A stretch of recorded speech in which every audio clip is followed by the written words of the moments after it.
let's talk about the Runeblade in the room, Chane. And why is he so unique? And does he have good, bad matchups? I'm sure he does. What do you think? I mean, Chane's been like the talk right now of like all the Roger Chane's one of the more like predominant decks, and it is for very good reasons. Chane is actually just like quite an easy deck to play. It's very forgiving, so you can make a mistake with Chane, and you can be like very easily bailed out with Soul Shackles. Like an example is back in the days when people played control decks, they would misplay Heat but just get bailed out by Drone of Brutality. And basically with Chane, it's like you can play badly and sometimes they're bailed out by Soul Shackle. Not all the time, which is good, but that is a big reason why Chane is actually like quite dominant. In addition, Chane is just like a very good deck and plays towards people's playstyle. People like doing things and it's fun, right? Doing stuff. Yeah, that's why people really gravitated towards Ninja, just being able to attack multiple times. And Chane is a really powerful deck.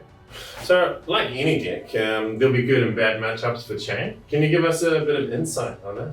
Yeah, so the two ways that like people try to combat Chane is to be like very aggressive against or very like defensive against it. Chane has like one of the best mint games of all time. So Chane inherently will always dominate any deck that are like trying to just get some value sort of there. The way you want to beat Chane is having a very cohesive game plan. And a good way to do that is just like something like the Rimfia is really nice against Chane because you're putting on lots of pressure, but you also have a really cohesive game plan of like trying to combo your supremacy with your Iron Salt Determination turns. And decks like Kano and Levia are also just like very nice against Chane because you're doing really huge burst damage that's not exactly like linear, and Chane just like would prefer not to play against a deck that just has like random spikes in damage. Yeah.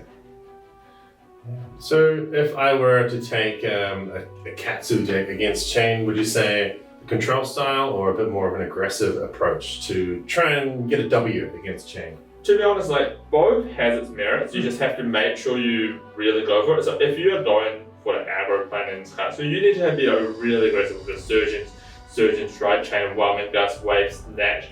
Just lots and lots of pressure, but if you're going for like full on control, make sure you defend from turn 1. Like a lot of games against Chane is lost because you just didn't defend an attack on turn 3 when you should have. Yeah, every single point adds up, and I've seen people, they'll sometimes with a Katsu against Chane, they'll move into that, try to deck them out strategy, but they don't do it from turn 1, like you say. They'll start to realize, maybe I can't attack them to death.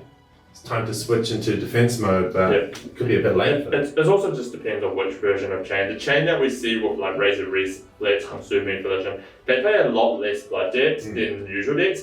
And against those decks, those are easier to deck out. You want to be really defensive and like hold your onslaught early on.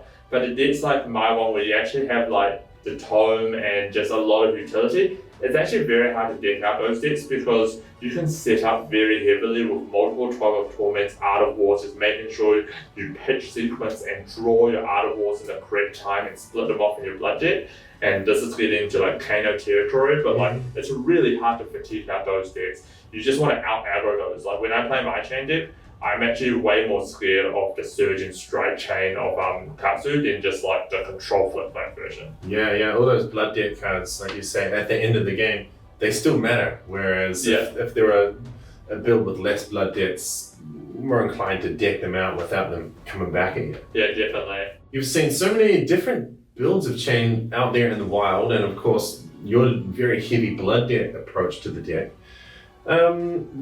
Would you say there's a best version of this, or what are your thoughts on the different builds that you have seen? Well, like I said, Chane has multiple different builds, and we see that Chane evolved from the first Chane was like playing like all the really good cards, so Command and Conquer and Line of Strike, comboing Shadow Puppetry over these decks. Like in the first versions of Chane, people were like, oh my gosh, Shadow Puppetry, so they really built around that card.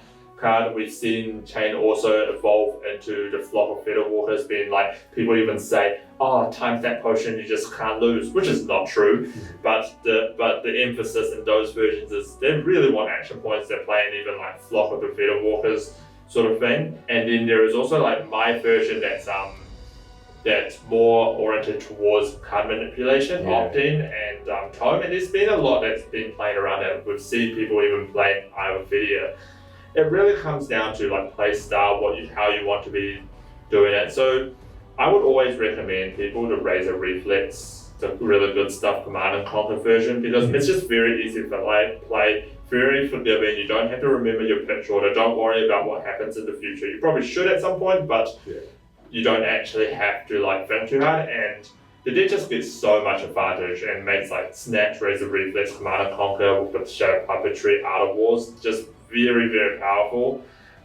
If you wanted a version that's very, very good at resisting decking out, then I would recommend my version. It's a lot harder to play since every card matters, and you also need to make sure you manipulate your bottom of the deck fully. But what this means is you should have a rough idea that like on like the turn 5 coming up, your next turn you're going to mill 5 to chain to like your blood deck, then you're going to draw 4 cards. You kind of have an idea of like where your blocks of cards are sequenced, especially if you're pitching Art of War early on, and make sure your Art of War doesn't get banished and gets drawn instead, which is totally plausible, and I find it like quite easy muscle memory wise, but it's going to be incredibly hard for you to play without lots of rep. So always, if you're playing Chane, start with the very Razor Reflex version, unless you're a Kano enthusiast, but then you can migrate to the more heavy tome and opt-in version if you just don't like taking out. So we've got to give the people what they want, but maybe we can't give too much away. How do you beat Chane? And some say race him, some say deck him out. What do you reckon? I think the most important thing is have a really cohesive game plan from the very start. And I don't just mean on turn 1 when you're putting in your equipment. I mean, before you even build your deck, you need to figure out what you are wanting to do against Chane. So for example, I might choose to play Katsu. Now, I have 2 options when I'm playing Katsu. I can either have my whole game plan and fatiguing out Chane and making Chane have no more cards, or I can actually go the other way of like, Chane actually defends very badly at the start. They have a lot of defense for 2s, and although they have carrying cards, they really don't want to use that at the start. I could go for a very, very aggressive Katsu deck that's just like whelming Gust Waves them early, play Snatch, just actually like go back in time and play these like really critical hit triggers. And I should decide which one I'm doing against Chane before I even like build my deck.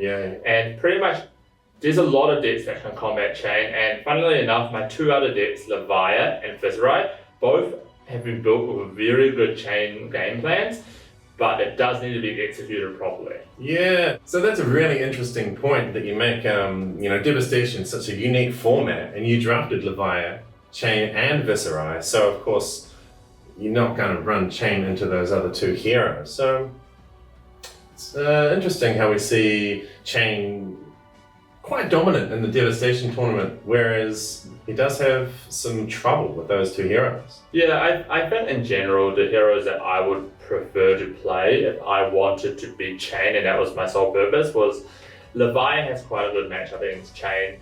Viserai's matchup against Chane is like decent, but it's a lot of variance on whether or not you can set up early with Sonata, because if you don't set up early with Sonata, you get really punished against Chane.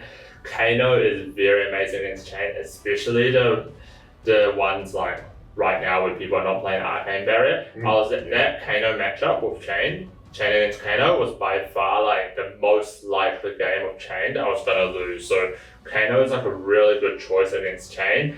Not so good against Katsu, but really nice against Chane. And in addition, some decks I don't mind against Chane is like, I don't mind playing Prison against Chane, and I also am not opposed to playing OTK version specifically of Bolton, because you just have like really clear, distinct game plans. Although it gets a lot harder if Chane decides to play with Chain of Eminence against you as Bolton. Yeah, that would be a big stop to those one-turn kill plans. Yeah. So we talked a bit about Prism, and very, very flexible, but how would you say, what things are the most unique about Prism, and specifically, what good and bad matchups does she have? Yeah, so Prism is one of those heroes that I feel like people have a very particular sideboard strategy against. Obviously, Phantasm, if you have 6 power attacks, it makes it infinitely easier to defend because you just pop them and throw it down. Away you go. Yeah, exactly. So Prism is a deck that a lot of people kind of side those cards in, but you do have that ability to adjust your Phantasm to Spectra Aura's ratio. So I think when Monarch came out, a lot of people were just like, Prism Bravo is just so good against Prism because you can pop all these Phantasms and makes it a lot easier. And I think my list really showcased the very straightforward Phantasm build of you just play these huge Phantasm attacks and you pummel them and you get a lot of value that way. But it is one of those strategies that's super linear and you can play around it by using these 6 power attacks. So I think that's now Prism players are starting to realize the power of auras, especially the Spectras, where a lot of players are kind of getting the hang of when to drop the Spectras and how to maximize it. And now it seems that the consensus is that Prism destroys Bravo because of the Spectras and that, you know, so I feel like that is that dichotomy, in Prism of if they don't have many 6 power attacks, maybe I should go for Phantasms. If they do, maybe I should go for a more Spectra approach. So I think there's a lot of room to kind of change it up. I think that also makes it hard to say what's a good and bad matchup because it is so flexible. It really depends on the kind of, you know, you might be running an Iris Spectra Prism that doesn't actually run many Phantasm cards or just use them as blue pitch cards and stuff like that. So because of that, it's just really hard to tell. I think Reiner in general kind of tackles both those points very well, but we don't see many Reiners these days. So I feel like Prism has a lot of solid matchups, but it does really depend on your build. It reminds me, tell me if I'm wrong, but it's sort of in a way that mechanologists can move in and out of different types of strategies and almost have a hybrid version as well. I see a little bit of that in Prism. Yeah, absolutely. So, there is that kind of ability like mechanologists. You know, we've seen lists where people kind of build this hybrid of aggro, but with a control kind of sideboard strategy, and I feel like you can do that with Prism, and that's I think where a lot of kind of skill comes into Prism to really maximize all 80 slots and really adjust those extra cards for the matchups that you're not that confident about. So I think overall Prism is just a very solid choice. Yeah, but I think it's you really have to know your own play style to do extremely well with because of how kind of the deck plays out. Yeah, there are so many different ways to do this, to build a Prism deck. But what are your thoughts on the different builds that you've seen out in the constructed metagame? Yeah, so the list that I ran was very kind of the aggro stompy version with, you know, you set up some like energy potions here and there, which is very kind of Phantasm based, which was, I think, a good thing for my particular metagame where I had Reiner, I didn't have to worry about Reiner. Jacob was the first seed, so I didn't expect to verse him that soon with his Bravo, which was kind of the big counter to that particular strategy. Yeah, so against decks that do run those 6 power cards in their sideboard, you do have those Heralds of Triumph that if you can learn how to play well with, you can actually do quite well against those decks as well. The other build is kind of more hybrid. Heralds, kind of like a yellow line, so kind of like yellow strip line with the Luminaris, and you kind of you attack with Heralds and you also use Spectras, kind of depending on your matchup. And then on kind of the third, I guess, archetype that I've seen around has been the Iris Prism. So the Luminaris and Iris decks are quite different because of the makeup of your whole deck, basically. So the Iris Spectra deck is extremely good against things like Bravo, against decks that have that kind of one big attack because they can't deal with your Spectras efficiently. And it's really powerful if you have kind of 2-3 auras out and 3 blue cards in your hand. You just go attack for 4, attack for 4, attack for 4, and you can generate a lot of tempo that way. Yeah, and kind of there is this kind of fourth deck that I haven't seen played too much, but I know it's there, and it's the kind of Glisten Prism. Oh yeah, that's a pretty good one. It's a fun deck because it can do some extremely crazy stuff. You basically defend. Your primary goal is to save your spectral shields. Yeah. Right, and then you get those glisten counters on a shield, and you just keep on attacking. And it can be a really great deck against things like very heavy control, because very heavy control decks tend to struggle to push through damage. Yeah. If you're versing something like a Katsu Control, for example,